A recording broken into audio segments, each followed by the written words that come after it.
Let's be honest. Do I think Buzz Aldrin has admitted something that we suspect about the moon? No.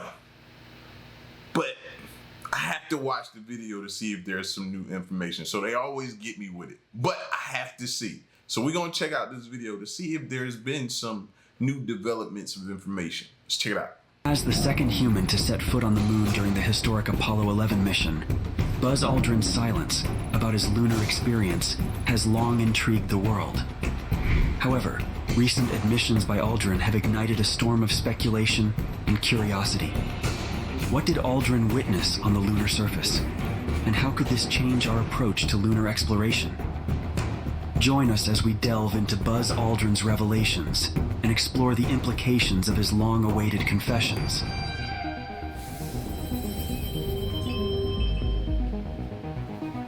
The moon was the last big goal in the space race between the USA and the Soviet Union. True. It started when the Soviets launched Sputnik 1, the first artificial satellite, into space around Earth on October 4, 1957. This surprised the United States and made them worried about Soviet technology being better. So, the United States started doing more space exploration through NASA. Then, the Soviets did it again by sending Yuri Gagarin into space on April 12, 1961, in Vostok 1. Gagarin became the first person to circle Earth in space. In response, US President John F. Kennedy said they would land an American astronaut on the moon and bring them back safely before the end of the 1960s. So why isn't that guy talked about as much? With that, flying around the Earth like that in space, nobody really talks about him. Why is that? That's interesting. I want to know more about him and possibly make sure nothing has happened to him, because that's strange for somebody to have that great of an accomplishment but then go completely radio silent. Makes no sense. This started the Apollo program. The big moment of this race was the successful Apollo 11 mission. On July 20, 1969, American astronauts Neil Armstrong and Buzz Aldrin became the first people to walk on the moon's surface. Studying the moon is important not just for politics, but also for understanding how planets form and change in our solar system. It helps scientists learn about Earth's history too. Plus, the moon could be a starting point for future missions to explore the rest of space. Culturally, it has fascinated people for ages, inspiring stories, myths, and art. Renowned astronaut Buzz Aldrin recently shared his insights about the mysterious side of the moon, based on his experiences during the Apollo 11 mission. Aldrin, one of the first humans to land on the moon in 1969, provided unique perspectives on its unexplored region, highlighting the challenges and wonders of lunar exploration. His account offers a first-hand look at the captivating landscapes and geological features of this untamed lunar territory. Born as Edwin Eugene Aldrin Jr. on January 20, 1930, Buzz Aldrin is widely recognized for his roles as an astronaut, engineer, and fighter pilot. His notable achievements include conducting 3 spacewalks during the Gemini 12 mission in 1966 and serving as the Lunar Module Eagle pilot during the historic Apollo 11 mission, where he became the second person to walk on the moon. Aldrin's academic You wouldn't be able to tell me nothing. These feet of mine, walked on the moon. I might have moonwalked like Michael Jackson across the moon, bro. You wouldn't be able to tell me nothing. journey began with excellence at the United States Military Academy at West Point, where he graduated third in his class of 1951 with a degree in mechanical engineering. He then served as a jet fighter pilot in the United States Air Force during the Korean War, completing 66 combat missions and earning recognition for downing 2 MiG-15 aircraft. Aldrin's academic pursuits continued as he obtained a Doctor of Science degree in astronautics from MIT, becoming the first astronaut with a doctoral degree. However, it was He making me feel like I ain't do enough with my life. his role as a NASA astronaut that solidified his place in history, earning him the nickname Buzz. This iconic name has even inspired fictional characters like Buzz Lightyear from the Toy Story franchise. After an esteemed career at NASA, Aldrin became commandant at the U.S. Air Force Test Pilot School until he retired in 1972 after 21 years of service. He's been a strong advocate for space exploration, especially for a human mission to Mars. Aldrin also created the Aldrin Cycler, a space route that makes traveling to Mars more efficient in terms of time and fuel. His significant contributions to space exploration earned him honors like the Presidential Medal of Freedom in 1969. However, his success didn't come easily. Initially rejected due to lacking test pilot experience, Aldrin reapplied when NASA changed their criteria, requiring either test pilot experience or 1,000 hours of jet aircraft flying time. With over 2,500 flying hours, including 2,200 in jets, Aldrin exceeded the qualifications and was selected as one of NASA's Astronaut Group 3 members in October 1963. Aldrin's role in the Gemini program solidified his importance in space exploration. Initially a backup crew member for Gemini 10, he and Jim Lovell were promoted to the prime crew after the tragic deaths of the original crew in an air crash. This unexpected change thrust Aldrin into a leadership role, leading to his significant contributions to space missions.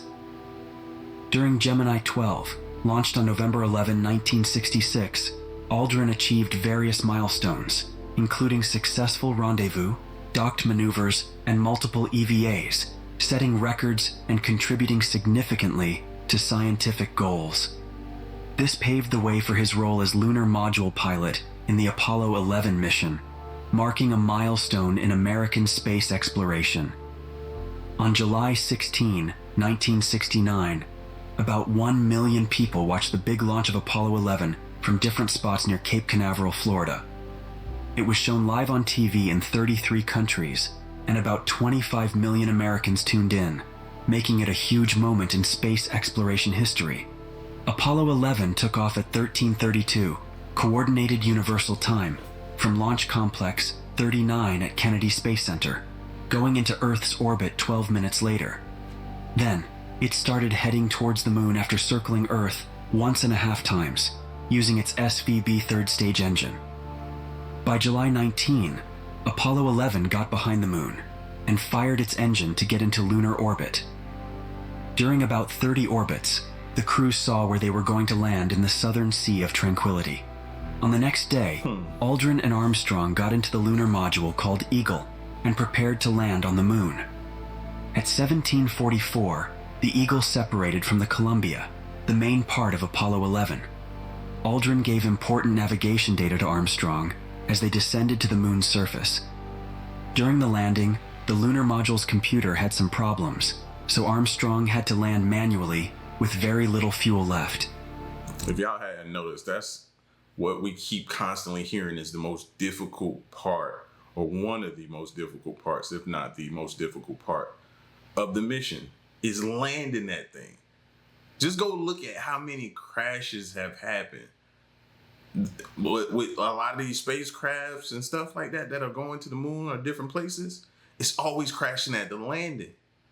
Now, mind you, on these other ones, people weren't on there, but it's always crashing like that. It's the most difficult part. They landed on July 20. Aldrin, who was also a Presbyterian elder, had a religious ceremony on the moon, which was a first in space exploration. After that, they prepared for a spacewalk, and Aldrin stepped onto the moon on July 21, 19 minutes after Armstrong, making them the first people to walk on the moon.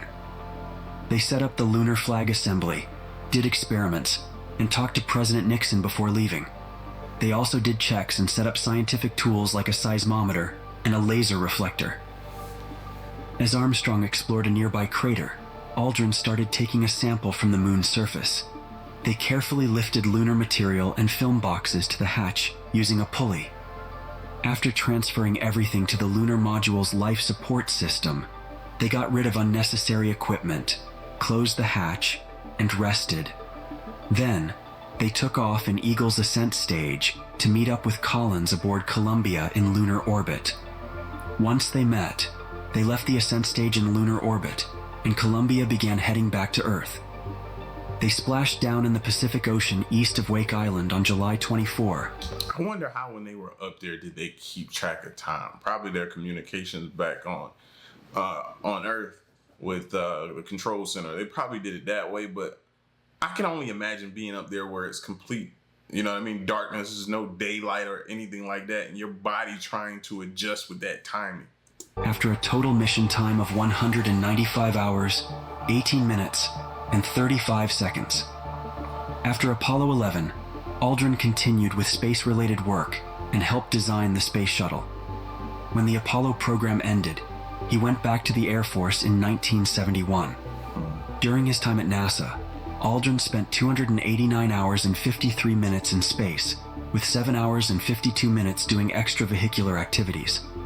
He mentioned observing the far side of the moon during the Apollo mission, even though he didn't land there. Astronauts like him had the chance to see it while orbiting the moon. Okay. His description of the far side as a magnificent desolation captures its stark, barren, and impressive nature, even though it receives sunlight like the near side. The far side lacks the dark maria or plains seen on the near side, and is instead rugged, with many impact craters and mountains. The far side of the moon undergoes significant temperature changes. During its roughly 2-week-long lunar day, temperatures can rise to 127 degrees Celsius or 260 degrees Fahrenheit, hot enough to melt certain metals, due to direct exposure to sunlight. Conversely, during its 2-week-long lunar night, temperatures drop sharply to minus 173 degrees Celsius or minus 280 degrees Fahrenheit, freezing most substances because of the absence of atmospheric insulation. This lunar region resembles desolate landscapes found on other celestial bodies like Mercury and Callisto. Now, I know a lot of people hear those temperatures and be like, okay, so how do they expect? We've heard the theories about there possibly being life on the moon, but how if they can drop to those temperatures? You're just gonna have to basically glean to the fact that it could possibly be whatever life is there has adapted to that. You get what I'm saying? It's adapted to that. So when I think about other life forms possibly being on other planet, I'm thinking they probably wouldn't survive on ours because they've adapted to whatever the elements and the conditions and different things are on their planet. So if it's minus 200 degrees Fahrenheit on their planet, they've adapted to that, then they come to ours and it's nothing like that. It may be harder for them. But I always think that life finds a way and it adapts. Just like the animals and different things on this planet, they've adapted to the different times and the different eras that they've been in. So I think they've adapted. I think things, if there's something on the moon, it's adapted. Notably, it features one of the solar system's largest craters, the South Pole Aitken Basin, measuring about 2,500 kilometers, 1,600 miles in diameter, and positioned near the moon's south pole. Historically, exploration of the far side has been limited. However, around 18% of it can be sporadically seen from Earth due to libration, a slight rocking or wobbling of the moon during its orbit around Earth, allowing observers on Earth to view different parts of the moon's surface over time, despite its synchronized rotation and orbit. Libration occurs due to changes in the moon's orbital speed and the angle of its axis, allowing us to see a part of the moon's far side from Earth. The remaining 82% was unseen until October 1959, when the Soviet probe Luna 3 took the first photos of the far side, revealing new terrain. These images, along with data from other Soviet missions, led to the first atlas of the far side, published by the USSR Academy of Sciences in November 1960, cataloging 500 features and offering valuable insights. Further Soviet missions like Zond 3 in 1965 revealed more details, including extensive crater chains. The second part of the atlas of the far side of the moon, based on Zond 3 data, expanded the catalog to 4,000 features. NASA's Ranger 4 probe was the first American mission to reach the far side in April 1962, but it didn't return scientific data. The American Lunar Orbiter Program from 1966 to 1967 conducted the first thorough mapping survey of the far side, giving detailed imagery. Human eyes first saw the far side during Apollo 8 in December 1968. Subsequent missions and probes documented more of its surface, despite communication interruptions.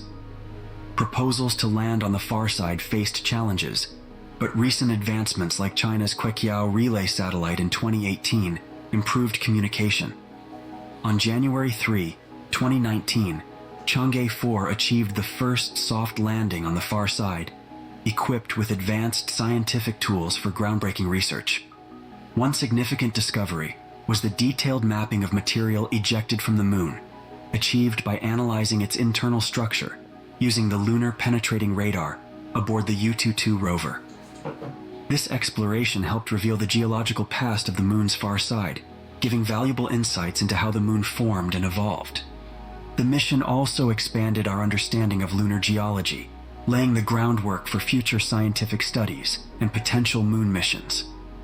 Scientists suggest placing a large radio telescope on the far side to take advantage of its natural shield against radio signals from Earth, which would greatly enhance astronomical observations and research. Why would you do that? The term dark side of the moon refers to the unknown nature of this region before exploration. Why would you do that? Despite receiving similar sunlight as the near side, factors like earthshine and lunar eclipses can affect light balance.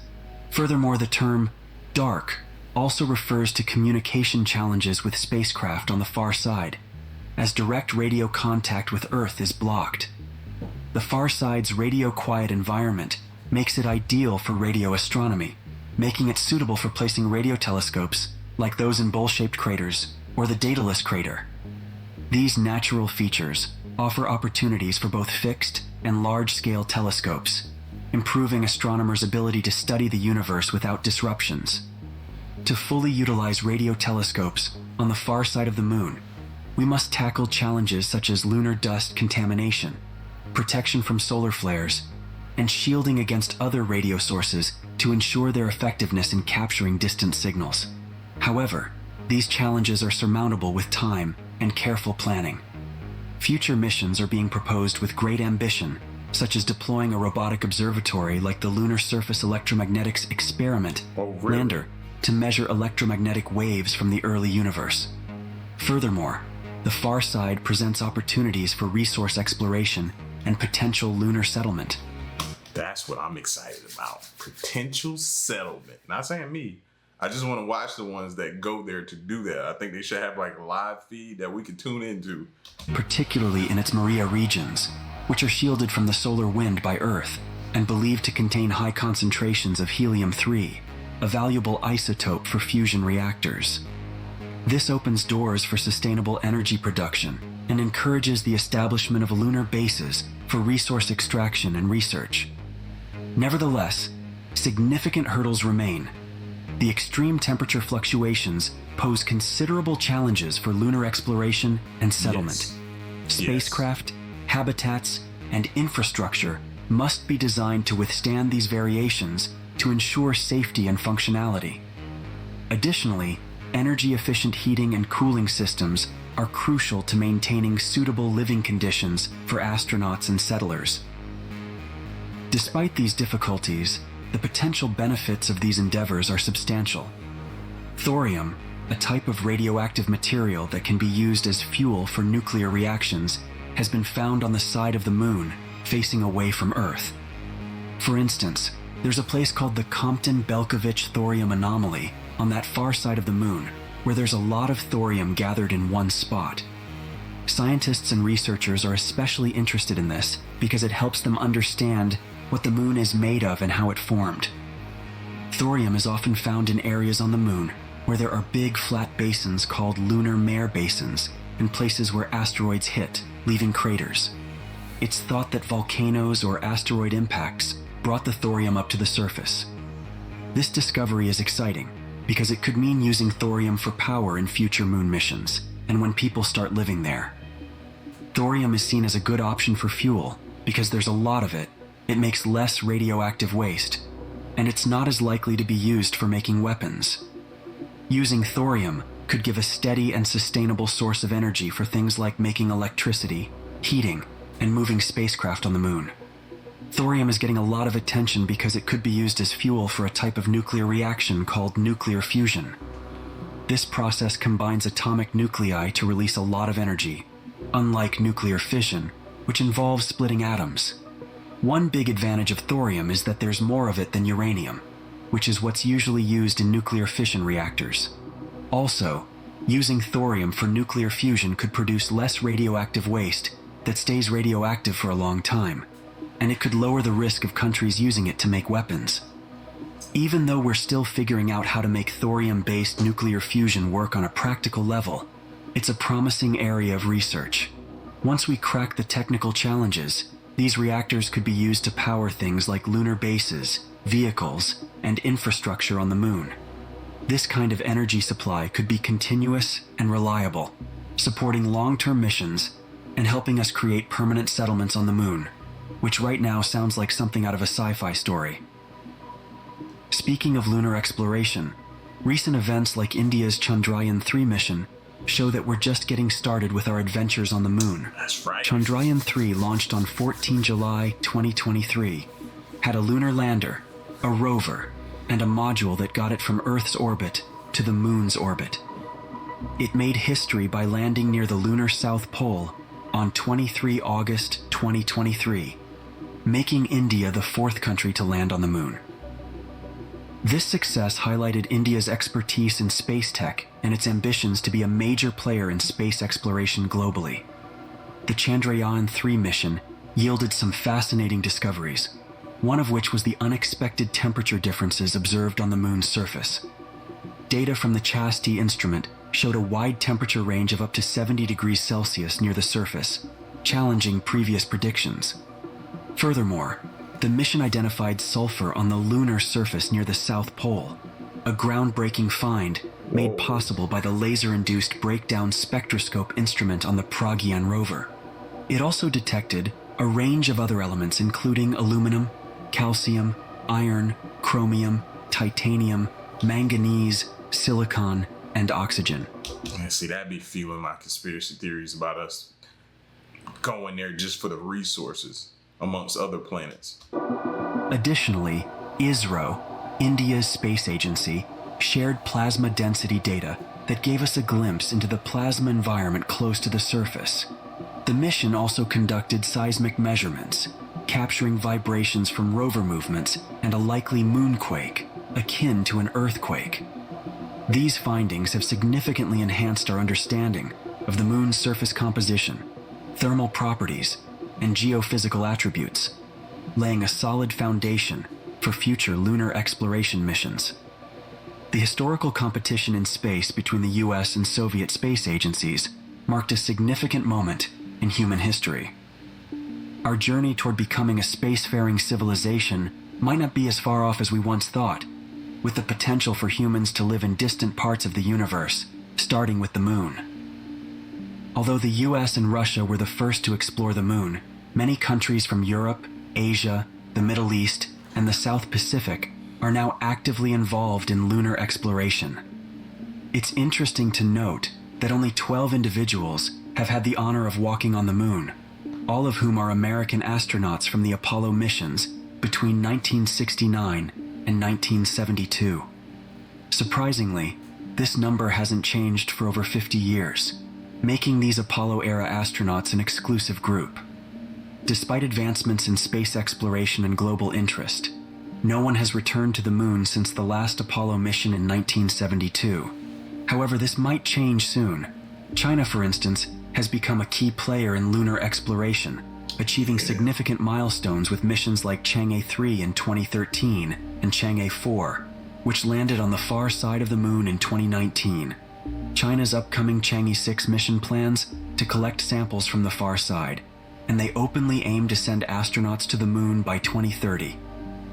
Furthermore, lunar exploration isn't limited to government space agencies anymore. Private companies in the US, India, Australia, and elsewhere are developing technology for lunar exploration, aiming to benefit from the growing interest in space. As multiple nations and commercial entities join in the moon exploration race, there's a promising future ahead. Establishing a lunar economy focused on research, innovation, and resource utilization could open up vast opportunities for space exploration. With continued investments in lunar missions, the next phase of space exploration looks to be collaborative and full of potential advancements.